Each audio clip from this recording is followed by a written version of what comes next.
उमैद, क्योंकि उस वक्त एक बहुत ही खुशी का लम्हा था और तमाम लोग एयरपोर्ट की तरफ थे और जिस तरह से उनको वेलकम किया जा रहा था, और आप बीइंग अ क्रिकेटर यकीनन क्रिकेट से मोहब्बत करने वाले तमाम लोग उस वक्त ये सोच रहे होंगे कि अगला क्योंकि चैंपियंस ट्रॉफी हमारे हमारे मुल्क में होनी है और उसके बाद एक बड़ा इवेंट हमारे सामने है, तो हम उम्मीद करते हैं कि क्रिकेट में भी इसी तरह से खुशी का मंजर हो। बहुत देर हो चुकी है कि सरफराज अहमद की क़यादत के बाद हमने कोई इवेंट विन नहीं किया है, कोई टूर्नामेंट विन नहीं किया है, तो डोंट यू थिंक कि अब हमें ज़्यादा ज़रूरत है क्रिकेट पर फोकस करने की, कि जहाँ पर अरशद नदीम ने एक एग्जाम्पल कायम की है, कोई बहुत ज़्यादा सपोर्ट उनके साथ नहीं थी, उसके बावजूद उन्होंने गोल्ड मेडल पाकिस्तान को विन करवाया, और जो हमारे क्रिकेटर्स हैं जो स्क्वाड में मौजूद हैं तमाम वो लोग, उनके साथ तो सपोर्ट भी जारी है। तो उम्मीद, क्या समझते हैं आप, कितना इंपॉर्टेंट हो चुका है हमारे लिए इस बार ये टेस्ट सीरीज से लेकर आगे चैंपियंस ट्रॉफी तक इवेंट्स को विन करना? देखें, मेरी सपोर्ट तो हर स्पोर्ट्समैन के साथ है जो पाकिस्तान में खेल रहा है, उसको सपोर्ट है या नहीं है। मुझे खुशी होती है हमारा कोई भी प्लेयर आगे जाए, किसी भी गेम का हो। और आप क्रिकेट की बात करें तो हमारा, देखिए, हर पाकिस्तान के ओवरऑल ही जो स्ट्रक्चर है वो बेहतर होने वाला है। अभी देखने अरशद ने भी अपने बलबूते पे मोस्टली ये सारा कुछ अचीव किया है, तो जितने क्रिकेटर्स भी आते हैं वो भी इसी तरह ही अपने बलबूते पे कोशिश होती है उनकी और इधर पहुंच जाते हैं। आई थिंक हमें एक स्ट्रक्चर देने की जरूरत है पूरे पाकिस्तान को, एक प्रॉपर स्पोर्ट्स कल्चर बनाने की जरूरत है कि जो स्कूल से स्टार्ट हो और ऊपर यूनिवर्सिटीज तक आए, उसके बाद फिर ये जितने रीजनल और आगे ओलंपिक्स के। अब क्योंकि अब जहाँ भी देखते हैं तो एक प्रॉपर स्ट्रक्चर बना हुआ है किसी को ओलंपियन बनाने के लिए, तो वो स्कूल से ही स्टार्ट होता है। I think we lack in that discipline. अच्छा उमैद, क्या आपको लगता है कि पाकिस्तान में बांग्लादेश को खेलने में किसी भी किस्म के चैलेंजेस का सामना करना पड़ सकता है टेस्ट मैचेस के दौरान? क्योंकि एक ऑब्वियसली अगर आप अपनी कंट्री में खेलते हैं तो वो एक अलग चीज़ होती है, आप दूसरी कंट्री में जाके दूसरे लोगों के साथ एक दूसरी फील्ड पर खेलते हैं, पिच अलग होती है, एवरीथिंग ग्राउंड डिफरेंट होती है, तो कैसे चैलेंजेस का सामना जो है वो बांग्लादेश को करना पड़ सकता है? ऑब्वियसली पहला तो ये होगा ना, वेदर होगा कि वेदर कैसा है। और क्योंकि इस टाइम पे इस अगस्त में ह्यूमिड होता है काफी ज्यादा और मुश्किल होता है क्रिकेट खेलना, बट आई होप कि वो अपनी इस तरह की प्रैक्टिस करके आए होंगे और अच्छा मुकाबला देखने को मिलेगा। जब भी आप अपने मुल्क से दूसरे मुल्क जाते हैं, ऑब्वियसली पिचेस तो डिफरेंट होती हैं, आपने उनके ऊपर प्रिपेयर नहीं किया होता, थोड़ा सा टाइम मिलता है आपको 5-10 दिन का दूसरे मुल्क में जाके उन पिचेस के मुताबिक अपने आप को अडेप्ट करने का। तो जो बेहतर अडेप्ट कर लेगा उनकी टीम में से वो बेहतर खेल सकेगा। बिल्कुल सही बात है। और शकीबुल हसन भी मौजूद नहीं है। डू यू थिंक उमैद इससे असर पड़ सकता है बांग्लादेश को, और वो जिस एक केले के टेंशन के दौर से यहाँ पर आए हैं, यहाँ पर वक्त से पहले आ गए, ट्रेनिंग का सिलसिला जारी है, फैमिलीज वहाँ हैं, तो कितना मुश्किल होगा बांग्लादेश के लिए परफॉर्म करना इस बार?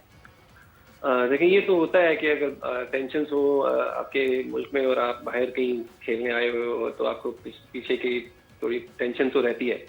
बट और ऊपर से आप शकीब की बात कर रही हैं, वो नहीं है, उनका एक्सपीरियंस ही इतना है कि वो अगर साथ भी वो टीम के नहीं भी खेल रहे तो उनके एक्सपीरियंस से जो टीम है वो फायदा उठा सकती है। अब वो नहीं होंगे तो यंगस्टर्स के लिए एक अपॉर्चुनिटी है कि वो अपने आप को मनवा सकें और आगे से कोई नया शकीब निकल सके उनके लिए।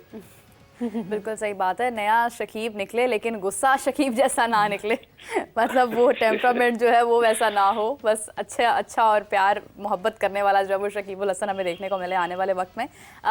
उमैद, अगर हम देखें तो हमारे स्टेडियम्स भी अंडर कंस्ट्रक्शन हैं, NCA में प्रैक्टिस का सिलसिला तो यकीनन जारी होगा, लेकिन उससे काफ़ी हद तक असर भी पड़ सकता है अगर हम देखें, क्योंकि रावलपिंडी में मैचेस होने वाले हैं और प्रैक्टिस सेशंस भी कहीं ना कहीं मुझे लगता है कि मुतासिर होंगे। आपको लगता है कि इस वक्त जब हमने टेस्ट सीरीज़ भी करवानी थी अपने मुल्क में, जब हमने चैंपियंस ट्रॉफी भी करवानी थी, तो इतना क्लोज जाके हमें कंस्ट्रक्शन का सिलसिला जारी करना चाहिए था?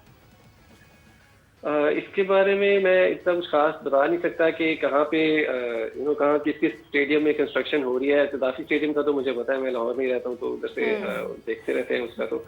और देखिए, कभी तो स्टार्ट करना है आपने, अब आगे अब चैंपियंस ट्रॉफी में थोड़ा टाइम है, तो आपको जितनी जल्दी कर सकेंगे तो उतना ही बेहतर है, ताकि अगर आप पिचेस भी प्रिपेयर कर रहे हैं या जो भी ग्राउंड प्रिपेयर कर रहे हैं तो वो रेडी हो क्राउड को हैंडल करने के लिए।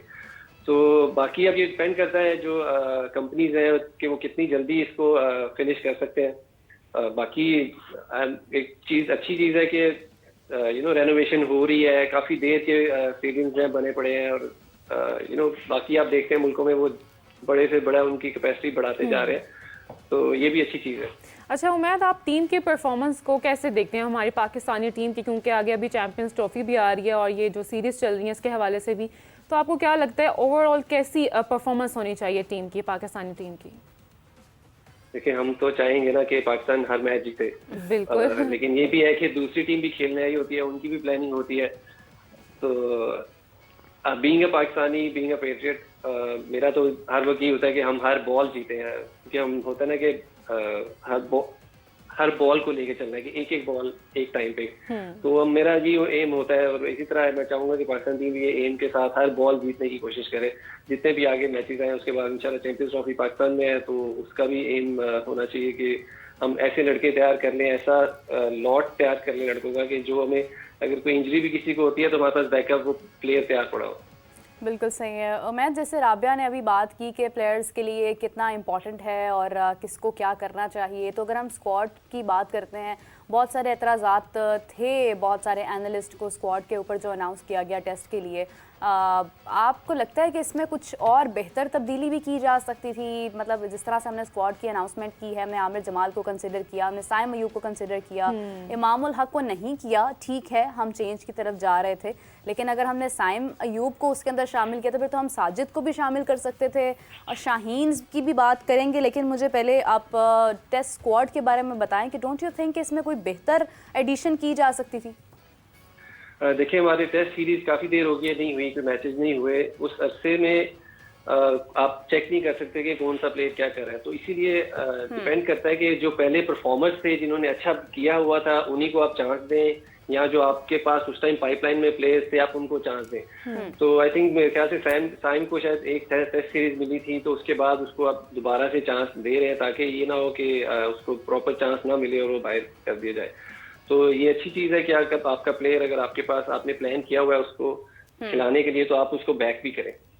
बाकी जो जिनसे परफॉर्म नहीं हुआ होगा उनकी जगह नहीं बन सकी, लेकिन जो परफॉर्मर्स हैं या जो इंजर्ड थे उस वक्त भी या फिट थे, उस हिसाब से टीम बनी है। तो आई थिंक अच्छा टीम उसी जो पहले टीम थी उसी को थोड़ी बहुत चेंजेस है, ज्यादा चेंजेस नहीं है उसमें।